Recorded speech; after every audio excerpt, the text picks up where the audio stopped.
Students, अपन लोगों का exercise 1.3 तक हो गया है। अब अपन लोग 1.4 पे आते हैं। 1.4 से पहले मुझे तुम लोगों को एग्जाम्पल 10 और एग्जाम्पल 11 करवाना है।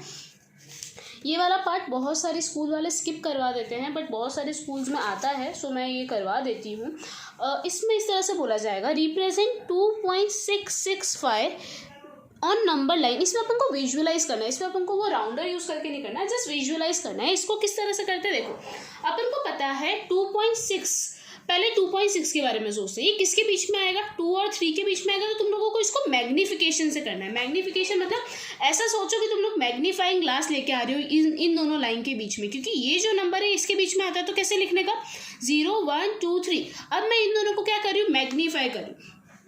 इन दोनों को मैग्नीफाई किया तो 2 और 3 एंड में आ जाएंगे। इनके बीच में क्या आएगा, 2.1 2.2 2.3 2.4 2.5 2.6 2.7 2.8 2.9 और 3। अब 2.665 किसके बीच में आएगा, 2.6 और 2.7 के बीच में आएगा। ठीक है, तो मैंने वापस इन दोनों को मैग्नीफाई किया। इन दोनों को मैग्नीफाई करने पे 2.6 2.61 2.62 63 64 65 66 67 68 69 और 27। अपन को तो क्या चाहिए, 2.665। ये तो 2.66 आया, 665 चाहिए, तो 665 किसके बीच में आएगा, 2.66 और 67 के बीच में। इन दोनों के बीच में 2.665 आएगा।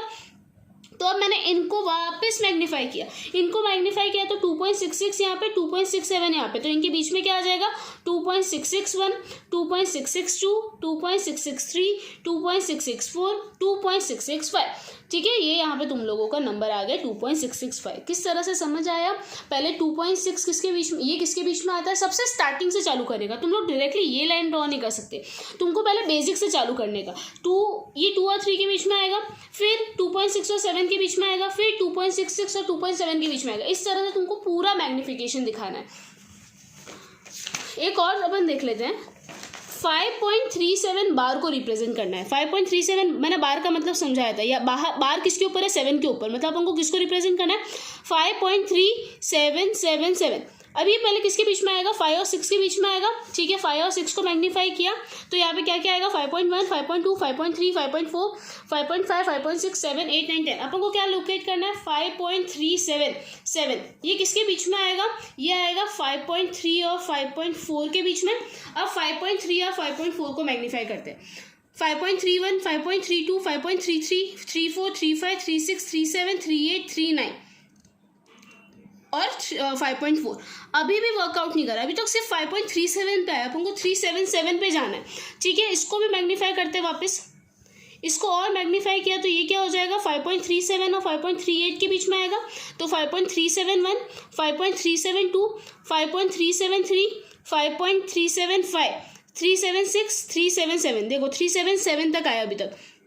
अपन को कम से कम 3 बार 7 लेके आना है।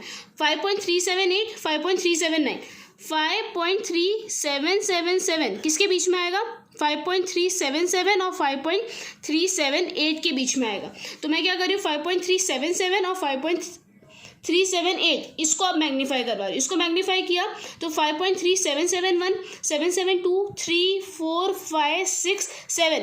तो अब यहाँ पे ये आ जाएगा 5.377। तो ये जो पूरी लाइन होगी ना, ये पूरी लाइन 5.377777 वाली होगी। तो यहाँ पे तुम्हारा 5.37 बार आ जाएगा। ये वाला वापस देख लो, ये दोनों 5 6 के बीच में आएंगे। 5.3777 किसके बीच में आएगा, 5.3 और 5.4 और मैग्नीफाई किया तो 5.38 के बीच में आएगा। फिर और मैग्नीफाई किया तो 5.377 तक पहुंचे, पर मुझे 777 मैंने क्या बोला, कम से कम 3 नंबर तक जाना है। ठीक है, तो वापस मैग्नीफाई किया तो अपन लोग यहाँ पे आ गए 5.3777 और ये जो पूरी लाइन है ये तुम्हारा 5.37 बार हो जाएगा।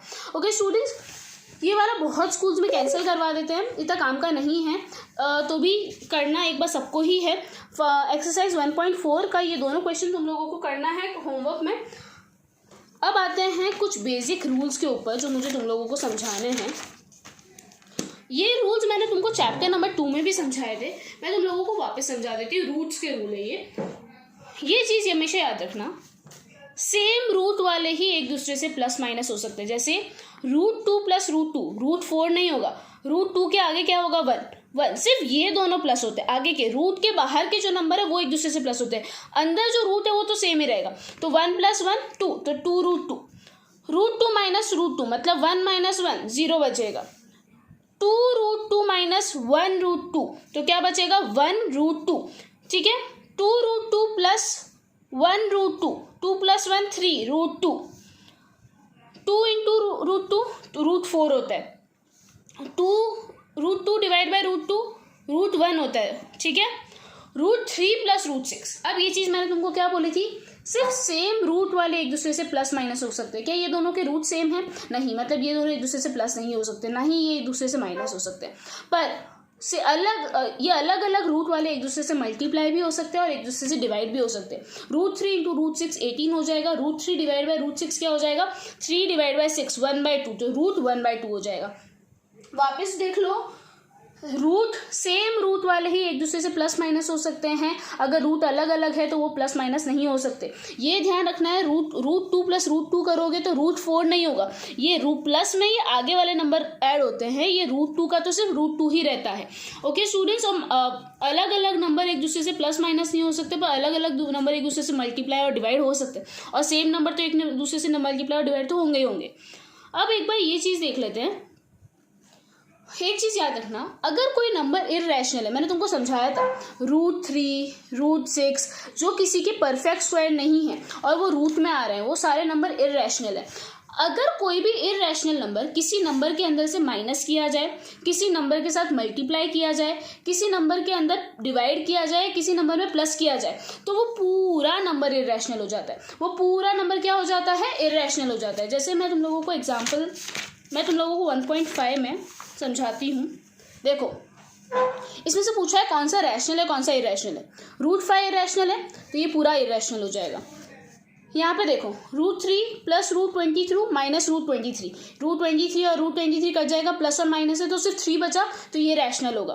2√7/7 √7, मैंने क्या बताया था, रूट वाले एक दूसरे से कैंसिल हो सकते हैं, तो √7 कैंसिल, क्या बचा 2/7, 2/7 तो क्या हो जाएगा रैशनल नंबर हो जाएगा। 1/√2, क्या √2 तुम्हारा रैशनल नंबर है? नहीं, √2 इर्रेशनल नंबर है, मतलब 1/√2 भी क्या हो जाएगा? इर्रेशनल हो जाएगा। ओके, पाई याद रखना, पाई इर्रेशनल होता है, क्या होता है? इर्रेशनल, मतलब 2π भी क्या हो जाएगा? इर्रेशनल हो जाएगा। ओके स्टूडेंट्स, ये समझ आया तुम लोगों को? इसके जो एग्जाम्पल्स हैं तुम लोग ट्राई कर लेना, 16, 17, 18 में नेक्स्ट वीडियो में ये अलग से वापस करवाऊंगी, स्टिल ट्राई कर लेना जितना तुम लोगों से हो। उसके बाद अपन लोगों के सिर्फ अब 2 लेक्चर बाकी रहे, एक जिसमें मैं तुम लोगों को ये रैशनलाइज वाला चीज़ करवाऊंगी और एक जिसमें अपन लोग एक्सपोनेंट एंड पावर के रूल समझेंगे, जो अपन लोग 8th स्टैंडर्ड में भी कर चुके हैं, एक्सपोनेंट एंड पावर वाला, वही चीज़ मैं वापस करवाऊंगी। ओके स्टूडेंट्स, कुछ डाउट्स हो तो मुझे कॉल या मैसेज कर देना।